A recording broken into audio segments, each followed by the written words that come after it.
To imagine is simply to make an image, a picture in our minds. Images mirror the thinking and feeling of those who create them and use them. To this extent, religious imagery serves as a means of visualizing the transcendent, so as to reflect an intimate reality in a world of faith.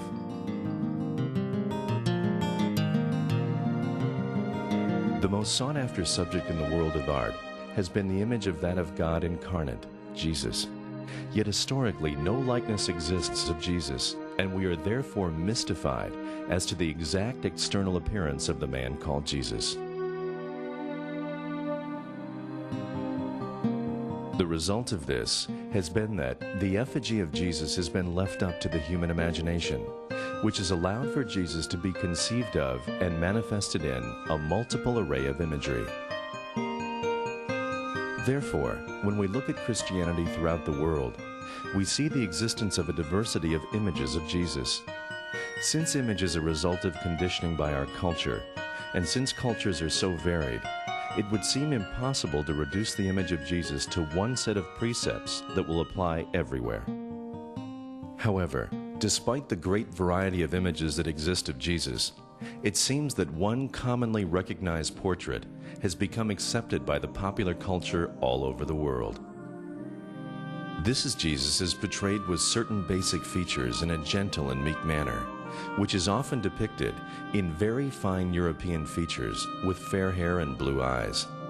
This popular image of Jesus has not only become a standard for America and parts of the Western world, but also for non-European nations where Christianity has become a major religion.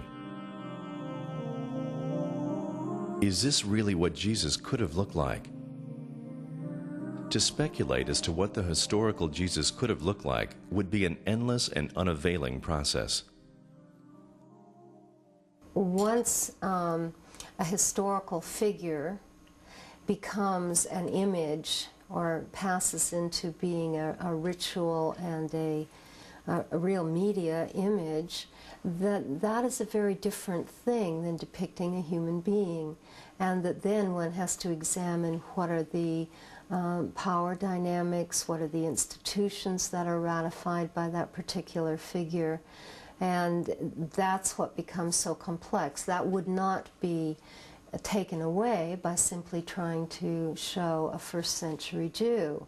Then there would be other questions to ask about that as image, not as historical figure anymore, because that's irretrievably lost after all these centuries. In order to understand how the image of Jesus has evolved, we must ask ourselves, what are the factors that have influenced the choices that people have made? To identify an image as visually resembling the historical Jesus, and why one particular image is popular in representing what Jesus looked like most during a certain time. To address these questions, we will examine the transformation in the image of Jesus by tracing the representation from what appears to be the earliest depictions into the development of the popular European image which exists in our contemporary world.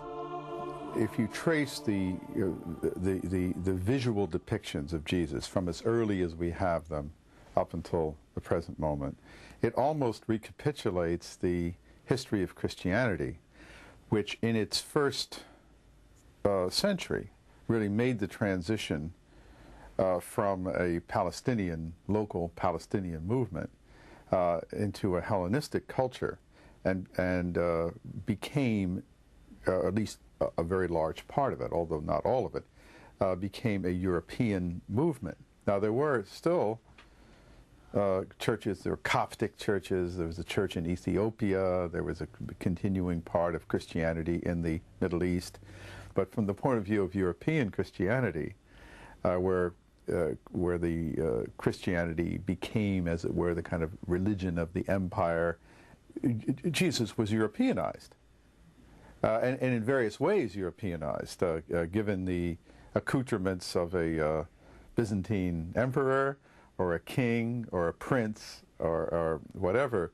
And even when there were reactions against that royalization of the image of Jesus, even the counter images were drawn from European sources. It is inevitable that Christians would yearn for tangible evidence of how Jesus Christ looked in the flesh.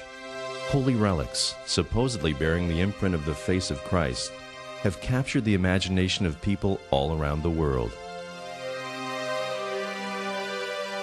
To this extent, the Shroud of Turin especially has been subject to much scientific scrutiny in order to unravel the mystery of its disturbing image.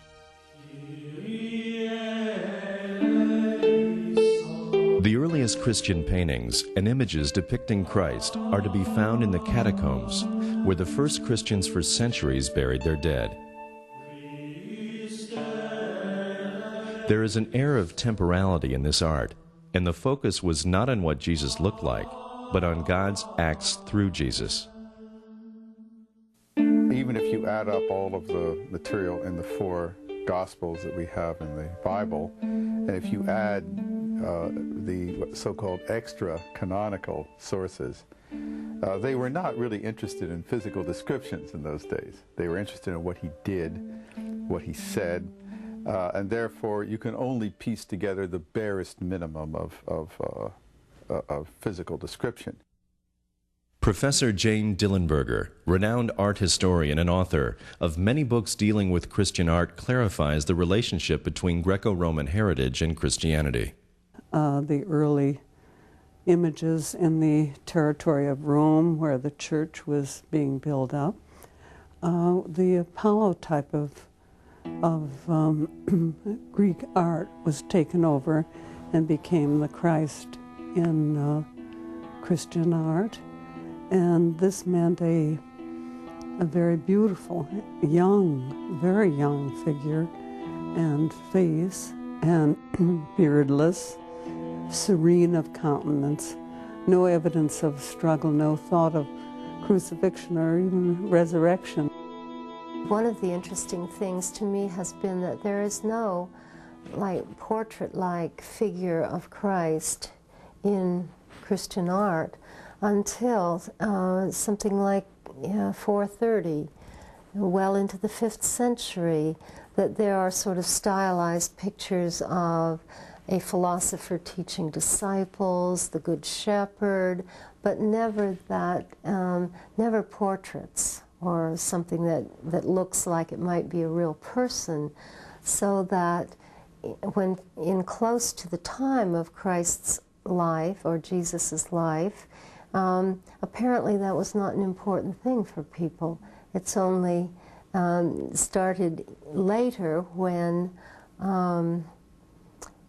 there was no chance really of getting back to anything like an original portrait, that people began to imagine what the portrait of Christ Jesus should look like, and that it's so all those portraits are built on human imagination and reflect human longings, the longings of the people who designed them and the longings of the people who used them in pious practice and worship. There is a gradual movement away from the classical Greek norm in certain of Jesus' characteristics. These changes represent the first modifications in the Christian style, as well as a new religious consciousness. In the Mediterranean area, there developed another image, which was the mature, middle-aged man with a long beard and deep-set eyes, and who gave his attention to us out of the work of art, whereas the Apollonic Christ, or Good Shepherd Christ, was self-involved and didn't contemplate the spectator at all. And this image is the one that really did come to predominate. During this time, the Church is the main patron of religious art, laying down rules for painters as to how they were expected to depict scenes from Jesus' life. The churches were the most, were overwhelmingly the patrons of religious art, And bishops would, tell painters what they wanted, what scene they wanted, but then the depiction of that scene was left largely up to the painter. The contracts specify things like how much blue, how much azure, how much gold is to be used in the painting, because these were the precious items. And sometimes then later in the Middle Ages, how much the master painter himself had to paint and how much could be sort of filled in by his workshop. So we don't know how much was negotiated just as the work went on between the ecclesiastical authorities who commissioned the work and the painters. But of course the painters were working within a strong tradition. Christ emerges in a form of austere spirituality, becoming the icon incarnate, embodying divine authority as depicted by the Pantocrator. For centuries to come, this remains as the predominant image portraying the physical likeness of Jesus.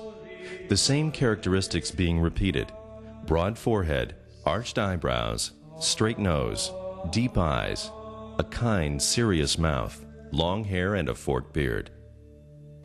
Generally, it's not the physical features. For example, in the iconography of St. Peter or St. Paul, you can turn to something in Byzantium or in Christianity and sort of say, that's Paul. It has Paul's attributes. But with Jesus, what you have is there, to my knowledge, there hasn't been a continuity between the facial features and it's the attributes which inform us that this is Jesus. I mean, the halo, the seated in glory, the position in the composition. During a period of cultural quiescence, Romanesque art created new forms of expression, especially in sculpture and in painting. Jesus is depicted in either the dominant and transcendent presence in a scene such as the Vesile Pentecost, or the Christ who, as judge, rules at the Last Judgment. It becomes evident that Christians begin to depict Jesus as less of a Semitic man, which Professor Miles explains as the conscious marginalization of the Jew. From the early 5th century on, I've written an article about the progressive marginalization of the Jew as a form of developing a self-consciously Christian society.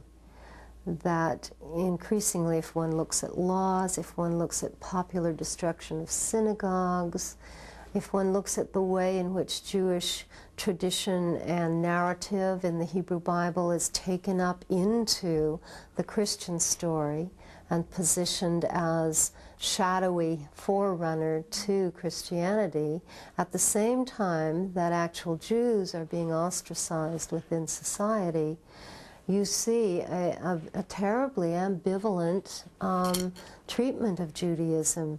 At the same time that Christians want to associate with the scriptures, the ancient and honorable tradition of Judaism, it's an embarrassment to have actual Jews around who are still practicing Judaism. It's supposed to be a defunct religion, according to Christians, and yet there they are. You can read that in many different ways. You can say that there's an intrinsic anti-Semitism running through Western culture, not a hard argument to make. Or you can say that every culture responding to its religious cult figure will inevitably, in some way, assimilate him or her to their experience. And now, is this racism, or is it an attempt to bring this religious reality into their lives, into the presence of their daily lives?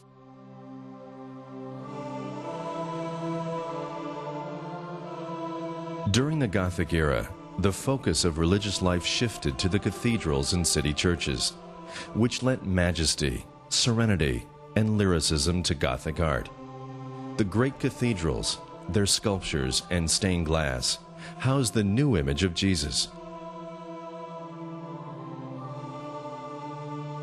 However, as the medieval age darkened, stricken by plague and by cruelties, so the image of Christ began to change.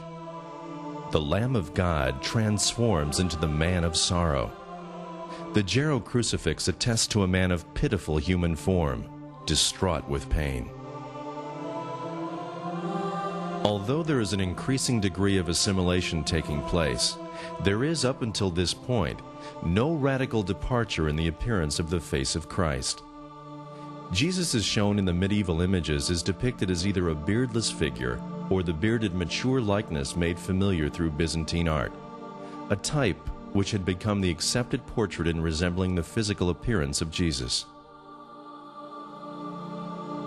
Artistically, the development which began in the early 14th century culminated historically in the rediscovery of the classical heritage. The early Renaissance in Italy saw art no longer humanizing faith, but reflecting humanity itself. The dramatic thing that happened by the year 1500 and was happening all during the what is called the Quattrocento, the 1400s, was that the artist learned to be able to depict persons, places, and things in perfectly coherent ways as far as as if he had a camera and was able to take a picture of it. And that's the first time in the history of the world that that had happened in any tradition. By the middle of the 15th century, portraits had become a new assertion of individuality, closely resembling their models. This would partly explain why a portrait of Jesus looked more European, since the artists were depicting the model's features as those of Jesus.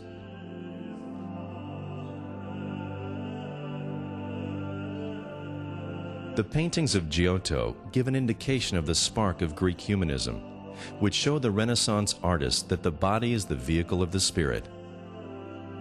He's kind of a bridge figure who has a lot of the medieval world in him, but he's looking at how real human beings look. And so the gestures of Christ in his murals are those of human beings. They're not liturgical gestures that have been given again and again over the years. The serenity which characterizes the art of Fra Angelico is present in much of the art of the first decades of the Renaissance. However, the effect which reborn classic art had upon the Renaissance artists and their culture caused tensions and a somber mood that is to be seen in much of the art depicting images of Jesus.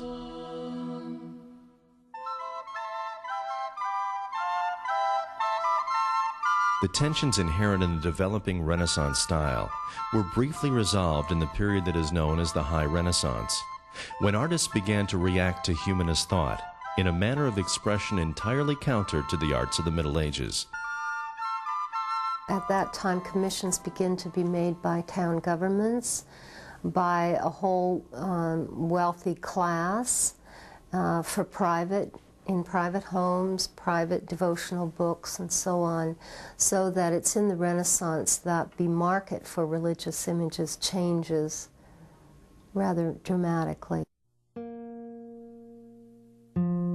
Although the High Renaissance is characterized by a great choice of biblical subjects, it is at this point in history that the image of Christ undergoes a dramatic transformation.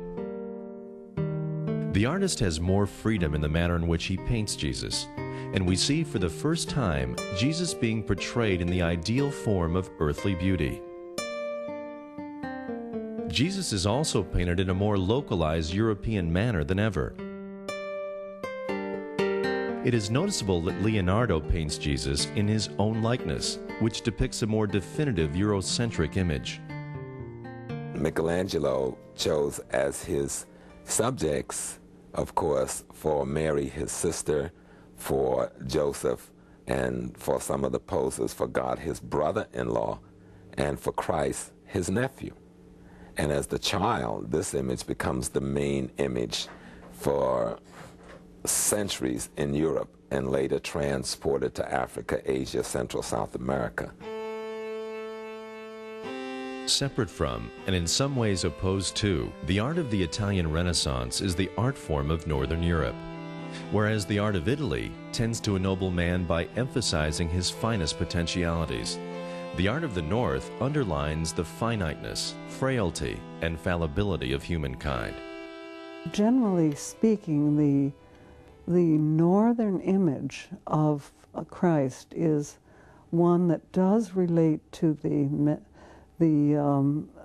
deep-eyed, soulful, bearded Christ, and much emphasis on suffering, so that subjects like the crucifixion and the flagellation of Christ are depicted with a horrifying realism, in fact, a surrealism.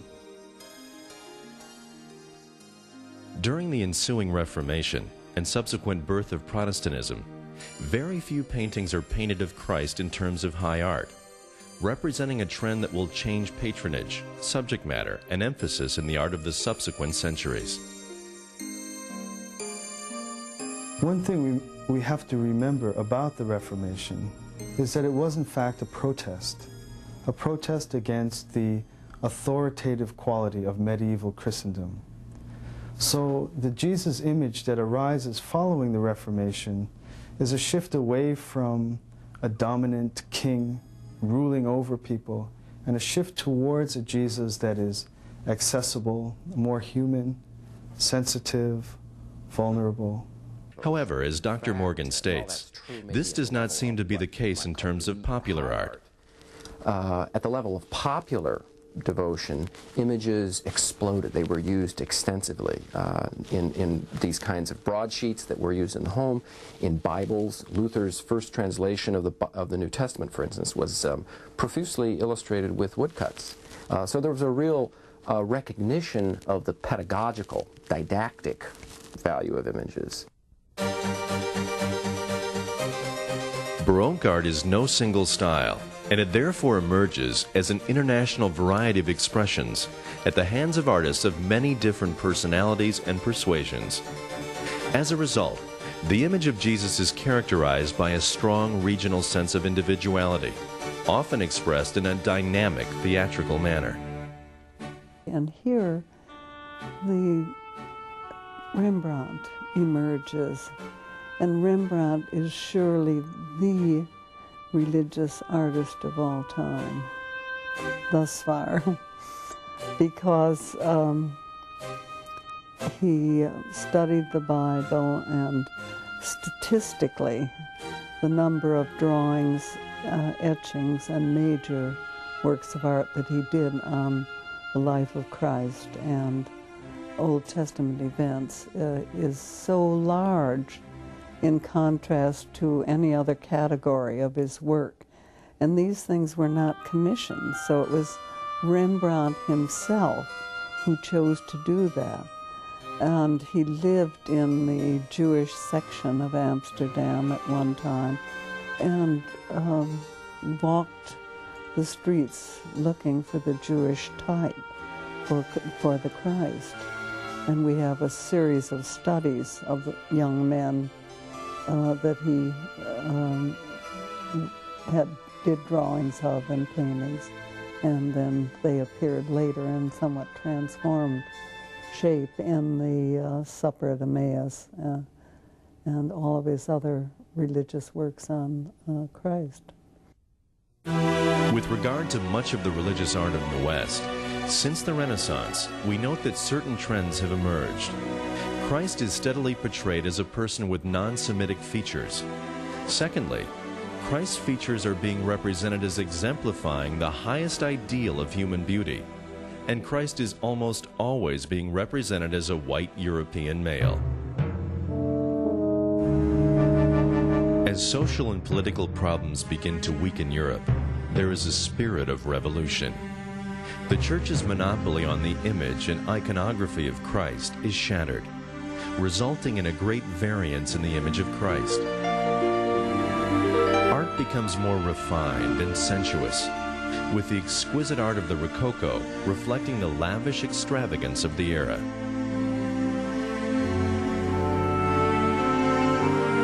Romanticism and neoclassicism reflect a movement away from rationalism towards the subjective side of the human experience of fantasy. It's not until we get to the end of the 18th and 19th century that we get our model of the artist as loving to do something that no one's ever seen before and wanting to break all the expectations and so on. There is a progressive decline in 19th century art, as seen in works depicting an emotional sentimentality.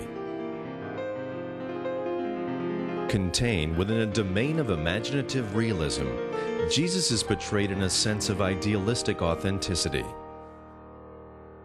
I think one of the major developments in the 19th century comes really from 18th century critical studies of the Bible. And there was a move throughout much of the 19th century to reestablish for popular faith, for the church on a very broad scale, just who the historical Jesus was. In the latter half of the century, a revolutionary fervor enveloped Europe, spawning a common ideology centered on a growing belief in democracy, individual freedom, and emerging social awareness. Artists gathered in groups based on their common interest, which saw the emergence of artistic movements such as the Pre-Raphaelites, Impressionists, and Post-Impressionists. It's a sentimentality that is within the aesthetic of the 19th century, which is interesting if you look at the context. I mean, this is the Industrial Revolution. This is, you know, just if you look at Impressionism, which sort of seems like pretty pictures, this also arises at a time of high industrialization where nature and softness and so forth aren't really part of your everyday experience. The socio-historic situation therefore contributed largely to the acceptance of a sentimental, weak, and unreal Jesus, as depicted by Ari Scheffer, Plockhorst, Dobson, and Hoffman. These popular painters robbed Christ of his strength, creating a sweet, poetic 19th century aesthete. So when the sentimental Jesus comes in, who's sort of sweet and loving and gushy, at some level, that culture, that's what, at some gut level, they wanted the God-man Christ to be. These images, stylized to the point of artificiality, lay the foundation for the image of Jesus that was to traverse the globe as bearing a likeness to Jesus. It is especially from the 19th century onwards that Christian missionaries reach out to spread Christianity to the New World, in allegiance with the colonializing European powers. The 19th century missionaries, which was the great century, not the only one, but one of the great centuries of missionary activity, was also, and not accidentally, the period of Western imperial expansion. Now, the relationship between the missionaries and the imperial explorers and conquerors is a little more complex than we've been led to believe. There were times when the missionaries supported or prepared the way for imperial expansion. There were other times when they opposed it. In this regard, what image of Christ would the missionaries have taken with them to the New World? Images, for instance, play an important role in teaching the faith. They're used as pedagogical devices. This is what Jesus did. And the images that are used are European, Euro-American images of Jesus and the disciples. It's probably not surprising that Jesus came to be viewed as a European, so to speak. I mean, because Europe was the center of civilization, culture, superior to the rest of the world. And if Christianity was superior to the rest of the world, to other religions, then Jesus, even though he may have been a Palestinian, of Jewish background and so on, he would tend to be viewed as a European, basically. Many scholars agree that there are three different stages in human growth. I would say that in the primitive stage, people simply copy and imitate images of Jesus which are already created and established elsewhere. That's what happened to many non-European people when European missionaries, Christian missionaries, came to Asia and Africa and other parts of the world. And out of respect towards, maybe out of respect towards Christian missionaries, non-European people simply followed and copied the already existent image of Jesus, which is the Eurocentric image of Jesus. And if the missionaries are wanting to present Christianity, they're going to give them what they know. I think that that is an unintended byproduct of the missionary movement. And at some level it did become, you know, a Western God, you know, being shoved down people's throats. It did. And so I don't say that it didn't, but I think that that wasn't intentional. Which factors contributed to the acceptance of this European image in the minds of the non-European cultures? What begins to occur when you have a literature, a theology that says, God, you are made in the image of God, and then you're presented with a phenotypical portrayal of one racial group as being that image, you're actually moving into the area of cultural colonialism. Obviously, and any psychiatrist, I'm sure, will tell you, it aided in keeping the African population subordinate to the white population, because the whites who were oppressing them and saying that they were masters and calling blacks inferior were white, and the images of God that was being circulated among them was also white. They had to have made some correlation that, well, if this man is white and God is white, then this man must be pretty right. Once we realize that there's a relationship between these two things, we can see the damage that this caused the psyche of the African population, or any non-white population, especially when the literature in the Bible tells you that God is, that you, the human, is made in God's image. That means then if the image of God is white, then only white people are truly in God's image, and we are somehow subordinate to that, or subs of that. The transformation of the Christ image worked like a double-edged sword for imperialism. On the one hand, the natural tendency to envision God in one's own image, coupled with the prevalent feeling of racial supremacy, accelerated the transition process into a European Jesus. On the other hand, the distorted Christ image provided the Western powers with a powerful reassurance that they were the chosen race, destined to rule and guide the rest of the world. Popular artists go to these colonies. Sometimes they don't go at all. Sometimes they just use photographs and images that make their way back, and cast the modern missionary in the role of Christ, and show him there healing children. I could show you, for instance, that Harold Copping was a British artist who worked for an English missionary society and illustrated a lot of their literature, and has the great white doctor with the pith helmet, looks like Albert Schweitzer, but he's also a religious man, and someone who carries with his physical medicine this spiritual medicine. One question is whether religious conversion is an end in itself, or is part of the strategy of imperialism, or whether it is promoted in combination with military power. They are different questions. And I'm trying to say that we have to be rather subtle. We should not engage in blanket condemnation of missionaries just because they came from Europe. You know, I think that would be the worst kind of reverse racism that I don't think we should indulge in. Accordingly, by the time the world moved into the 20th century, when the impact of Christianity was being felt in many corners of the world, Christ had already been completely transformed into a European personage.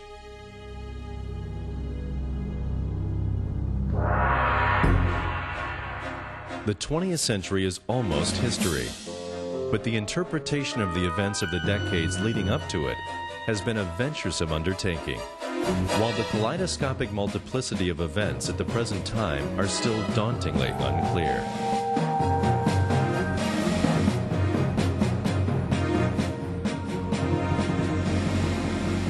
The first decades of our century were years of tremendous creative activity and ferment.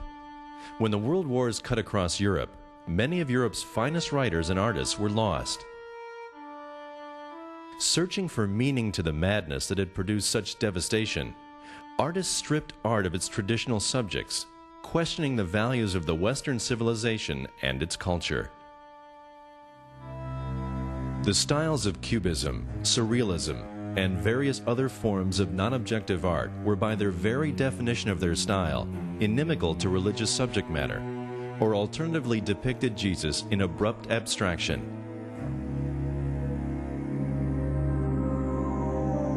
It was after World War II that America became the dominant power politically, economically, and culturally, becoming the new artistic center of the West.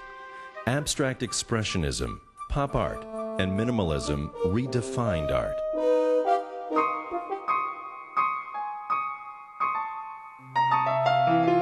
Although the transformation in the image of Jesus has been a developmental process beginning from the early representations of Christ through to the Renaissance, it was not until the 19th and 20th century that the popular image of Jesus as we know it today had been effectively spread to all four corners of the globe. To this extent, no singular image has captured the imagination of devotional people as has Salmon's Head of Christ, which has been reproduced more than 500 million times and has been distributed around the world since 1941. One is necessitated to ask why Salmon's Head in particular has had such a tremendous influence in shaping popular devotion in America and around the world. Salmon's imagery has, I think, received global circulation because a number of groups, church groups, mission groups in the United States have considered it their mission to send through the mail enormous amounts of pocket-sized images, wallet-sized images of the head. And it was distributed almost immediately by the Salvation Army and the YMCA during World War II. And private groups undertook that task after the war. Salmon produced an image that strikes hundreds of thousands of people as photographic. It's a studio-style portrait of Jesus. It's not an artist's rendition, it's a portrait. And people write me and say, in my research project, and say, this is a true, one woman said, this is a true photograph of Jesus. This is what he really looked like, and this is what I'm going to see when I go to heaven. Salmon's images were also distributed at a time when the socio-historic context was right for such a reception. There was a time in American life when sporting the image of Salmon was an indication of your patriotism and your commitment to an identification between identification of Christian morality and the American Constitution and the American government. But more importantly, his devotional Christ is one of intimate friendship, displaying the ethos of a man who walks with me, talks to me, and tells me I'm his own. These are images that are hung almost entirely in the home. They appear in churches, but it's a domestic piety. People tell me that Salmon's image directs their private devotions. He's hung in the bedroom, in the living room, at the kitchen table. It is inevitable that this Christ, with his serene and kindly European face, would necessarily have inherent cultural and ethnic implications if one considers that this image has become archetypal for many religious groups. African Americans writing uniformly despise the image. They see it as as essentially a racist image, part of a racist ideology. And they resent it because often, particularly for people writing me who are in their 50s and 60s, say, this is the image I was given in Sunday school, I grew up with in church, in Baptist churches, Black Baptist churches, for instance. And I grew up thinking, either being told explicitly or just assuming on the basis of the images, that Jesus was a white guy. And they resent it now as 50 or 60-year-old black Christians because it's taken them a long time to reprogram their visual imaginations. However, it is true that certain kinds of sentimental Western depictions, like Solomon said of Christ, that's the classic, still have a certain popularity with people. I'm a little puzzled at times about why that is, except that I think we all become attached at certain points to the visual depictions that we learned or encountered as children. And that has a kind of a continuing effect on us. So I'm not surprised that some of these images that were imported or taken there still have a certain appeal. I don't think that's going to last over very much longer because of the demographic changes and enculturation. As a reflection of present-day modern art, the image of Jesus is often perceived as abstract, obscure, and unrelatable. Responding to an innate human need, we reach into our imaginations to find an intimate, identifiable image. However, the image that the socio-norm endorses is the non-challenging male figure with fine European features. And as a consequence, I think that the more rugged, burly male image is not the option people take when they're portraying Christ, who at some points becomes even more androgynous than you would find most males to be, for the fact that the androgyne in art and in literature has a special power of incorporating the best of both sexes, and so therefore is apart from both sexes. And I think that that explains why so many images of Christ seem to be effete, why they seem to be terribly fair, weak. It is inevitable that the popular image of Jesus in America is shaped as a result of the influence from the popular culture as we see it in the movies, on television, in books and magazines, and at Christmas. It all seems to indicate that the popular image of Jesus, as dictated by the popular culture, is in turn determined by commercialism. What is called popular culture, popular images, which are, as I say, commercial in their basis and want the largest possible dissemination so that the images are watered down and are sentimentalized for mass appeal. All these magazines now are filled with beautiful gods and goddesses as determined by Madison Avenue. And that sets the canon of beauty for the Western world and beyond the Western world. And I think the same parallel can be held for religious imagery, where the images were produced and diffused around the world. That image pretty much encapsulated what the divine looked like. Has the 20th century become the age of exploitation to the extent that the visual arts is a reflection of the civilization that produced them? What has happened to the church as a patron of the arts that it no longer commissions art? In the vacuum of not providing us with images, secular images act religiously. The church used to be the great patron of the arts in Western history, and Renaissance history especially. And now I think there is in many places, although not all, there is a serious chasm between the church and the creative artists, whether they're painters or poets or filmmakers or whatever. So I think it is a real neglect of churches in the end of the 20th century in America to imagine and commission images that would provide alternatives to the images of secularity. the shade of difference is that terribly important thing which we call excellence. And I, as an art historian, am always seeking this. I believe that excellence is, artistically, aesthetically speaking, equal is perhaps not the right term. Let us say that you cannot have theological depth without aesthetic excellence, in my opinion.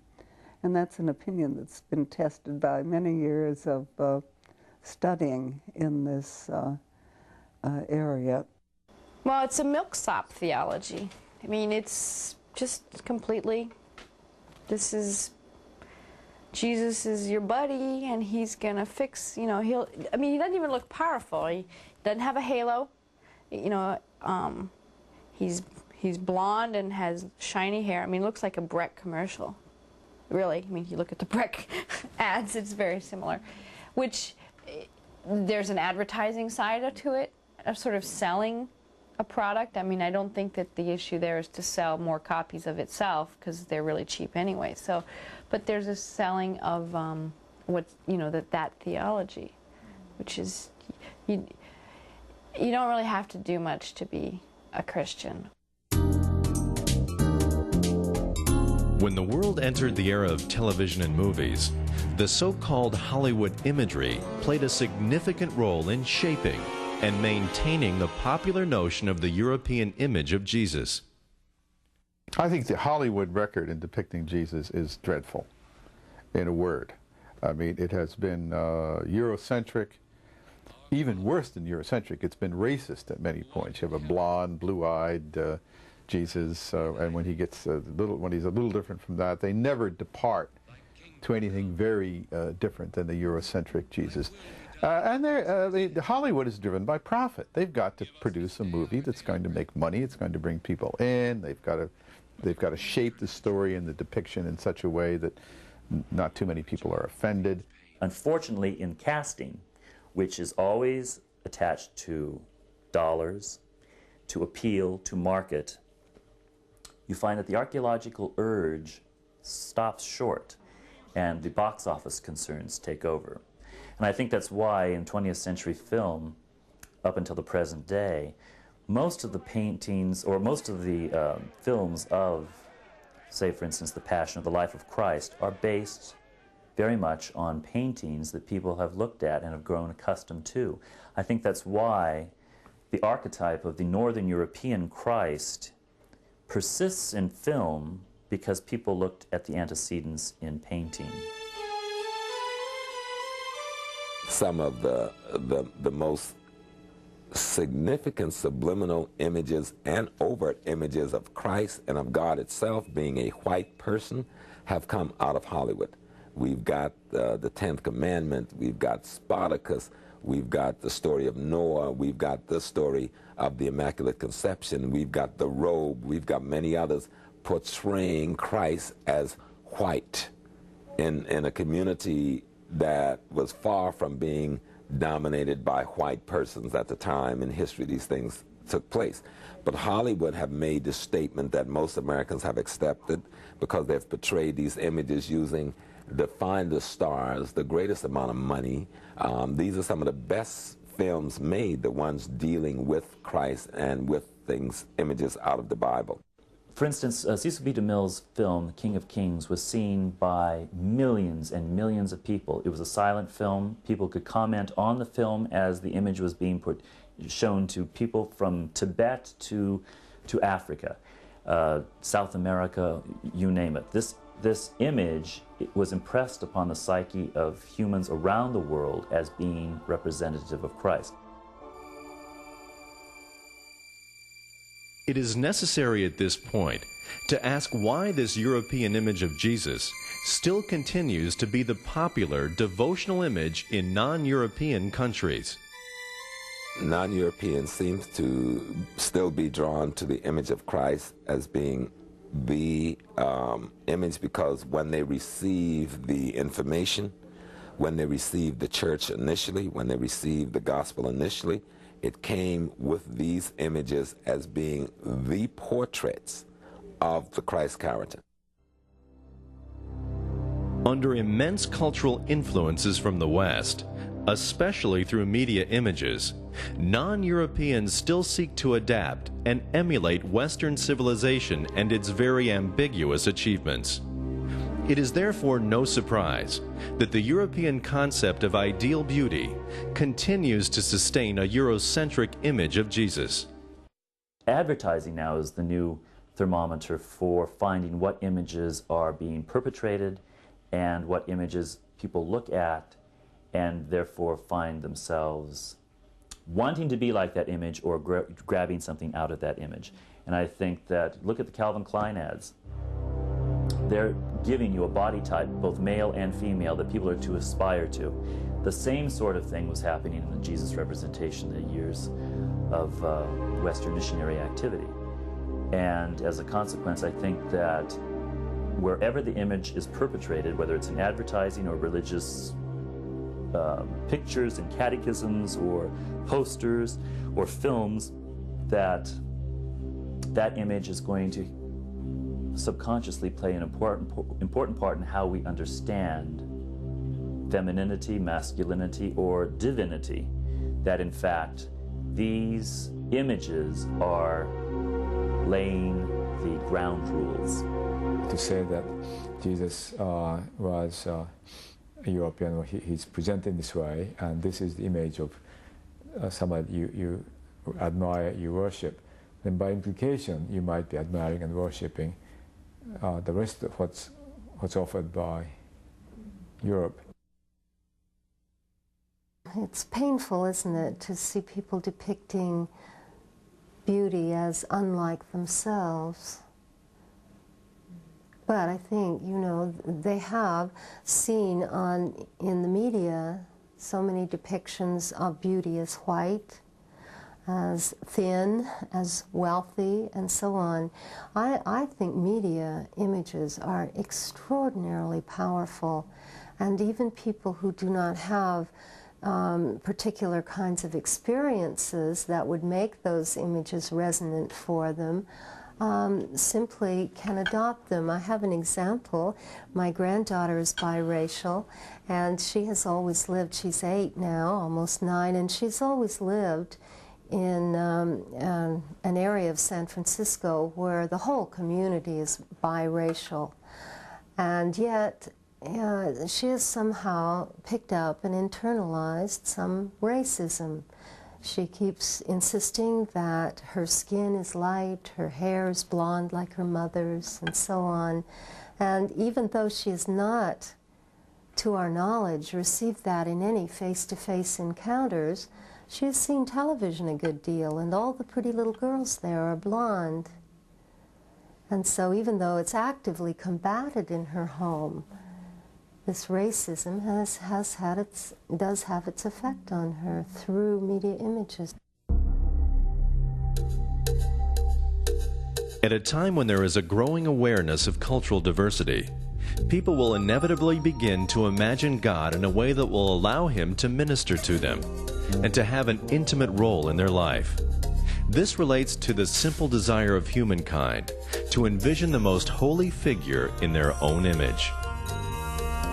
Now, however, since the latter part of the 19th century and the 20th century, we have an absolutely profound change in the composition of Christianity. In my mind, the most important change since the one that occurred in the 1st and 2nd centuries. That is the change is that the majority of people who are Christians in the world today are not Europeans or of European extraction at all. They're Africans, they're Asians, they're Latin Americans, which is a mixture of European and, let's say, indigenous culture. And this is a profound change, both in the theology, in the worship, in everything having to do with Christianity, and also in the depictions of Jesus, which is to be understood. So we now have multiple depictions, visualizations from all different kinds of cultures. And I think that's a very healthy development. I think it's good that we see images of Jesus coming now from many different cultural centers. It gives rise to or creates the possibility of a universalism, a Jesus that is equally accessible to all people with equal intimacy. It also tends to diminish the influence of an image that is tied to a single class or culture or race, and rather brings a Jesus more like his self-expression as we find in Scripture.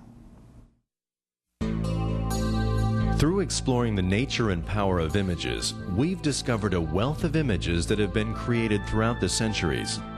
It is therefore essential for the survival of religious imagery that the contemporary church, whatever its faith or denomination, should have a living art.